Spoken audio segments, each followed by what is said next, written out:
बिस्मिल्लाहिर्रहमानिर्रहीम अस्सलाम वालेकुम। वरदाज़ होम में खुश आमदीद। आज नाजरीन मैं आपके साथ बहुत ही लाइट किस्म की और स्पाइसी सी रेसिपी लेकर आई हूँ। आसान अल्फाज में इसको हम खिचड़ी कह सकते हैं या दाल पुलाव भी कह सकते हैं। तो ये खाने में बहुत ही मज़ेदार है और बनाने में आसान है। तो इसके लिए जी ये 1 किलो चावल लिए हैं और इसमें 1 पाव जो है हमने चावलों में ही ऐड कर देनी है। ये छिलके वाली दाल मूंग है। इसकी जो है अफ़ादियत भी है और ये खिचड़ी में जो बग़ैर छिलके की जो दाल होती है उसके निस्बत ये इसका टेस्ट भी बहुत ज़्यादा आता है।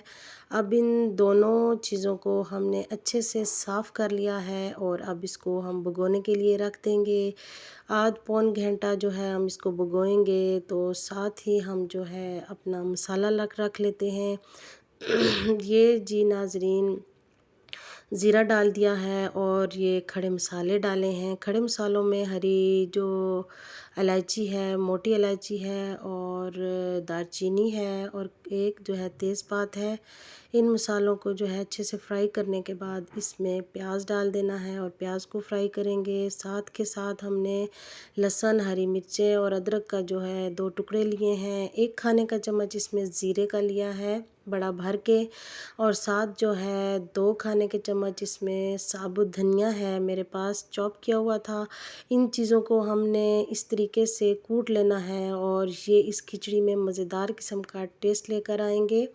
और ये इसको हम जो है अपनी ज़ुबान में लंगरी बोलते हैं, सिलबटा भी बोलते हैं। इसमें अच्छे से कूट लेना है और साथ अब इसमें पानी ऐड करेंगे क्योंकि हमने इस मसाले को पानी ऐड करके ही डालना है। इसको बहुत ही अच्छी खुशबू आएगी, बहुत ही मज़े का टेस्ट आएगा। और ये इस तरीके से हमने इसमें जो है पानी डालकर इसको पेस्ट को जो है हमने एक बर्तन में डाल लेना है और साथ जो है प्याज भी हमारा ब्राउन हो चुका है और इस तरीके से जब गोल्डन ब्राउन हो जाए तो इस पानी को ऐड कर देना है। ये गरम मसाला है और ये साबुत कुटी हुई लाल मिर्च है और साथ नमक है और इन 3 मसालों को हम जो है इस प्याज में डाल देंगे। साथ ये चॉप किया हुआ 2 अदद टमाटर हैं और इसको भी हम अच्छे से मिक्स कर लेंगे और मसाले को जो है अच्छे से जब ये फ्राई हो जाए, तमाम चीज़ें पक जाएं,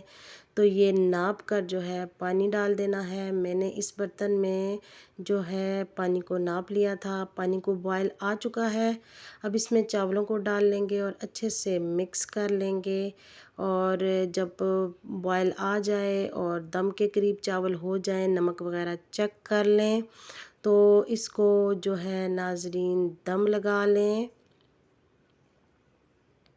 और दम जो है तकरीबन 15 से 20 मिनट का लगाएंगे ताकि अच्छे से चावल जो है वो गल जाएं। दाल भी ये साथ ही गल जाती है, कोई टेंशन की ज़रूरत नहीं है। और माशाल्लाह से देख सकते हैं कितने निखरे निखरे चावल हैं और बहुत ही मज़े की ये रेसिपी है। घर में बनाएं, ये सब इस तरीके से बनाएंगे तो सब इसको शौक़ से खाएंगे। दुआओं में याद रखिएगा और अपनी सेहत का ख्याल रखें। अल्लाह हाफ़िज़।